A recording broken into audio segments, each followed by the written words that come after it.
1 year ago, a clash over a monument in Grant Park prompted Chicago's mayor to remove 3 Christopher Columbus statues that had been on display for decades. Mayor said she did it in the name of safety after a rally turned violent.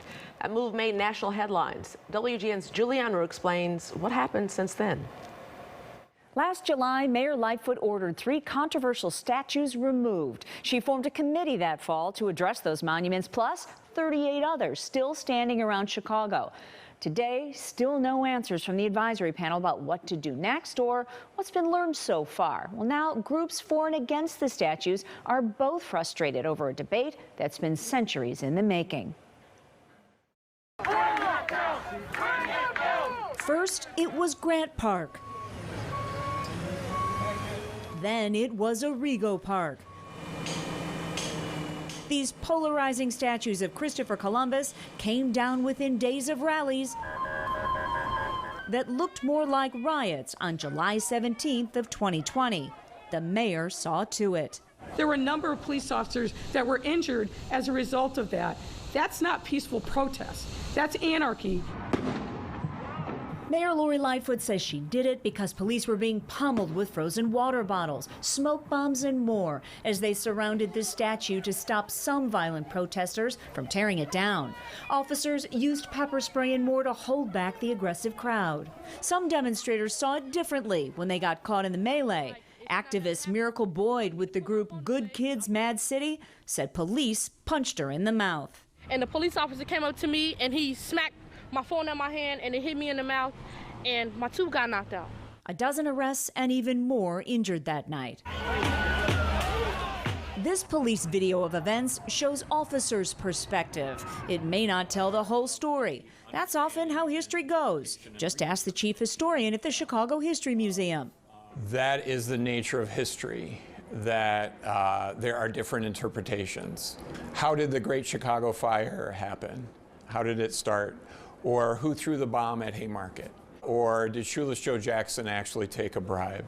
There are multiple interpretations of all of those events in Chicago history. And so is the case with Christopher Columbus. We spoke with the president of the Joint Civic Committee of Italian Americans. Anybody who says they know exactly what happened 600 years ago, well, I would beg to differ. There are narratives that need to be broadened, and we're all for that. We want the stories to be told. We just want to be part of that process.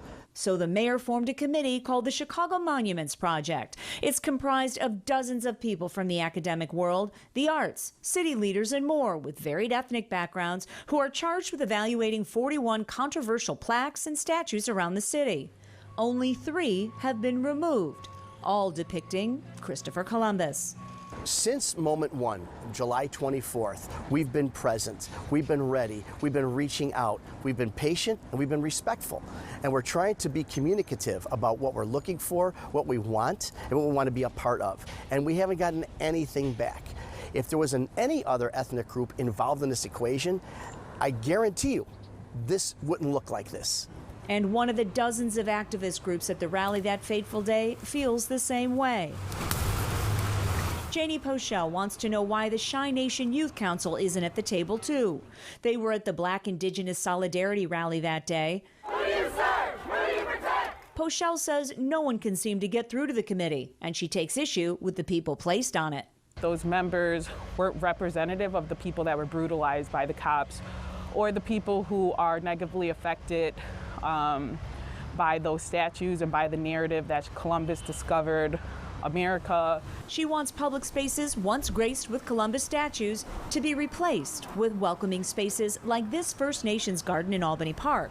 Onesti wants all 3 statues put back and a dialogue about how to do it initiated now. He's going to court to get the conversation started. Meanwhile, the Chicago Monuments Project did respond to WGN with a statement saying, since the launch of the Chicago Monuments Project last fall, the project has engaged thousands of individuals through the website and over 40 virtual programs that were hosted by committee members, national experts, and local community organizations. The project will extend its community engagement this summer with a series of in-person neighborhood programs. Not enough for even these 2 groups who don't see eye to eye about much when it comes to this guy. Can't take no more. I can't take it no more. They both are tired of waiting. It's frustrating that the way the committee was set up.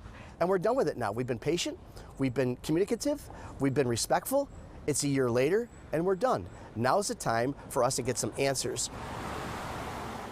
The Chicago Monuments Project says it's still drafting its recommendations. Meantime, back at the museum, the chief historian wonders when attention will soon turn from city monuments to Chicago streets, like Washington, Jefferson, Jackson, and even Ashland Avenue, named after politician Henry Clay's Kentucky plantation. Many of the same controversies, just another lightning rod. Julie Unruh, WGN News. And as for the 3 statues that have already been removed, we reached out to the city and the Park District several times to learn more about their status, location, or the evaluation process. Our calls and emails have not been answered.